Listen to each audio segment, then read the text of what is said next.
சூரத்துல் பக்ரா வசனம் 63 மற்றும் 64. உங்களுக்கு நாம் வழங்கிய வேதத்தை பலமாக பற்றிக்கொண்டு அதில் உள்ளவற்றை சிந்தியுங்கள், அதனால் நீங்கள் இறையச்சமுடையோராகலாம் என்று கூறி தூர் மலையை உங்களுக்கு மேல் உயர்த்தி உங்களிடம் நாம் உறுதிமொழி வாங்கியதை எண்ணிப் பாருங்கள். ஆனால் அதன் பின்னரும் நீங்கள் புறக்கணித்தீர்கள். அல்லாஹ்வின் அருளும் அவனது கருணையும் உங்கள் மீது இல்லாதிருந்தால் இழப்புக்கு உள்ளானவர்களில் நீங்களும் நிச்சயமாக சேர்ந்திருப்பீர்கள். இஸ்ரவேலர்களிடம் இறைவன் சில உறுதிமொழிகளையும் உடன்படிக்கைகளையும் வாங்கியிருந்தான். இணை துணையற்ற அல்லாஹ் ஒருவனை மட்டுமே அவர்கள் இறைவனாக ஏற்க வேண்டும், இறை தூதர்களை பின்பற்றி நடக்க வேண்டும் என்பதே அந்த உறுதிமொழிகள் ஆகும். அந்த உறுதிமொழிகளை அவர்களிடமிருந்து பெற்றபோது அங்கிருந்து மலையை அவர்களது தலைக்கு மேலே தூக்கி பிடித்து அந்த உறுதிமொழிகளில் அவர்கள் நிலைத்திருக்க வேண்டும் என்றும் உறுதியோடு அவற்றை கடைபிடிக்க வேண்டும் என்றும் இறைவன் அறிவுறுத்தினான். இதை இஸ்ரவேலர்களுக்கு அல்லாஹ் இங்கு நினைவுபடுத்துகின்றான். இதையே மற்றொரு வசனத்தில் அல்லாஹ் பின்வருமாறு குறிப்பிடுகின்றான். நாம் அவர்களுக்கு மேல் மேகத்தை போன்று மலையை உயர்த்தியதை நீங்கள் எண்ணி பாருங்கள். அப்பொழுது அது தம் மீது விழுந்து விடுமோ என்று அவர்கள் எண்ணினர். அப்பொழுது அவர்களிடம், நாம் உங்களுக்கு வழங்கிய வேதத்தை பலமாக பற்றி கொள்ளுங்கள், அதில் உள்ளவற்றை சிந்தியுங்கள், இதனால் நீங்கள் இறையச்சம் உடையோர் ஆகலாம் என்று கூறினோம். இவ்வசனத்தில் மலை என்பதை குறிக்க அத்தூர் என்னும் சொல் மூலத்தில் ஆளப்பட்டுள்ளது. அத்தூர் என்பதற்கு மலை என்றே பொருள் என அல் அஹ்ராஃப் அத்தியாயம் விளக்கமளிக்கிறது.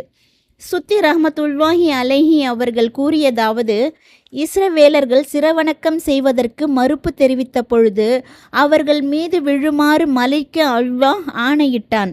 அப்பொழுது அவர்கள் அந்த மலையை பார்க்க அது அவர்களை மூடிக்கொண்டது. உடனே அவர்கள் சிரம் பணிந்த நிலையில் கீழே விழுந்தனர். பயத்தின் காரணமாக தங்களுடைய முகத்தின் ஒரு பகுதியால் சிரவணக்கம் செய்து இன்னொரு பகுதியால் அந்த மலையை பார்த்து கொண்டிருந்தனர். அப்பொழுது அவர்கள் மீது இரக்கம் கொண்ட அல்லாஹ் அவர்களை விட்டு மலையை அகற்றினான். அவர்கள் எந்த சிரவணக்கத்தின் மூலம் எங்களை விட்டு அல்லாஹ் வேதனையை அகற்றினானோ அதை விடவும் அல்லாஹுக்கு விருப்பமான சிரவணக்கம் வேறெதுவும் இருக்க முடியாது என்று கூறி அதன் பின்னர் தமது சிரவணக்கத்தை அவ்வாறே ஆக்கிக் கொண்டனர்.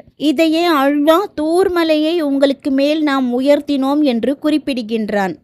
உங்களுக்கு நாம் வழங்கிய வேதத்தை பலமாக பற்றி கொள்ளுங்கள். இது தௌராத் வேதத்தை குறிக்கிறது. இங்கு பலமாக பற்றி கொள்ளுதல் என்பது அந்த வேதத்திற்கு கீழ்ப்படிவதை குறிக்கும் என அப்துல் ஆலியா ரஹ்மத்துல்லாஹி அலைஹி அவர்கள் விளக்கமளித்தார்கள். முஜாஹித் ரஹ்மத்துல்லாஹி அலைஹி அவர்கள் அந்த வேதத்தில் உள்ளவற்றை செயல்படுத்துவதை குறிக்கிறது என்று விளக்கம் கூறினார்கள். இதற்கு கதாதா ரஹ்மத்துல்லாஹி அலைஹி அவர்கள் அந்த வேதத்தை சிரத்தையுடன் பற்றி கொள்ளுங்கள் என்று விளக்கமளித்தார்கள். அதாவது, நாம் உங்களுக்கு வழங்கிய வேதத்தை சிரத்தையுடன் பற்றி கொள்ளுங்கள், இல்லையேல் இந்த மலையை உங்கள் மீது போட்டு விடுவேன் என்று அல்லாஹ் கூறுகின்றான். அவ்வாறே அவர்கள் தமக்கு வழங்கப்பட்ட வேதத்தை பலமாக பற்றி கொள்வதாக ஒப்புக்கொண்டனர். அடுத்து, அதில் உள்ளவற்றை சிந்தியுங்கள் என்கின்றது இவ்வசனம். தௌராத் வேதத்தில் உள்ளவற்றை ஓதுங்கள், அதன்படி செயல்படுங்கள் என்பது இதன் கருத்தாகும். அடுத்த வசனத்தில் அதன் பின்னரும் நீங்கள் புறக்கணித்தீர்கள் என்று அல்லாஹ் தெரிவிக்கின்றான். அதாவது, மகத்தான உறுதி வாய்ந்த இந்த உறுதிமொழிக்கு பிறகும் நீங்கள் அதை புறக்கணித்தீர்கள், அதை முறித்துவிட்டு அதிலிருந்து பின்வாங்கினீர்கள்.